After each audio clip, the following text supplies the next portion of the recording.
The war in Ukraine has tested Russia. The West claims the Russian state is weak, but that's just their spin. The fact is, the Russian state is not just alive, it is growing its military power.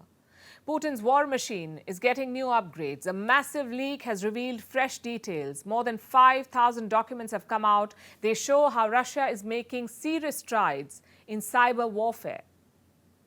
Moscow now has a range of capabilities, from launching social media disinformation attacks to disrupting real-world targets remotely like sea, air and rail-controlled systems. At the center of this is a Moscow-based defense contractor. It's called NTC Vulcan. And what does it do? It makes software to launch cyber attacks. It works in tandem with the Russian military. But NTC Vulcan is just one cog in the giant wheel of Russian cyber power. Russia has put in place a robust system of hackers, of agents and private players like Vulcan. Together, they identify critical targets and enemy vulnerabilities. Then they go after them. How do they work together? The Russian state security has three main programs: Amizit, Shkan and Crystal 2. Each of these has specific roles. Amizit and Shkan enable social media disinformation campaigns. They also map out targets that can be hacked. The third platform, Crystal 2, is for high-stakes operations. And these are real-world attacks, the kind that can target critical infrastructure of adversaries. And who are these efforts directed towards?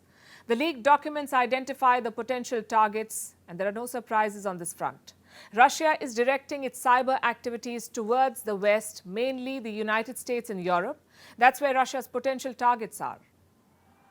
So we have the Russian state that identifies and sponsors these activities. There is NTC Vulcan that makes the tools for cyber warfare. And the third part of this equation are Russia's cyber warriors, the group of hackers that carries out these attacks. The leaked papers identify the cyber warriors too. It names a group called Sandworm. It's a hacking group, a unit of the Russian military, Sandworm. They have a code name, 74455. Tools made by Vulcan have ended up in the hands of Sandworm. And where have they been used? We cannot say for sure, but in the past, Sandworm has been blamed for several high-profile cyber attacks, like the disruption during the 2018 Winter Olympics. South Korea had hosted that event in 2018. There was a malware attack during the opening ceremony. It took out the internet. The cyber attack stopped telecasts. It grounded the drones used by broadcasters. The official website of the games was shut down and spectators could not print out their reservations. Sandworm was blamed for this disruption.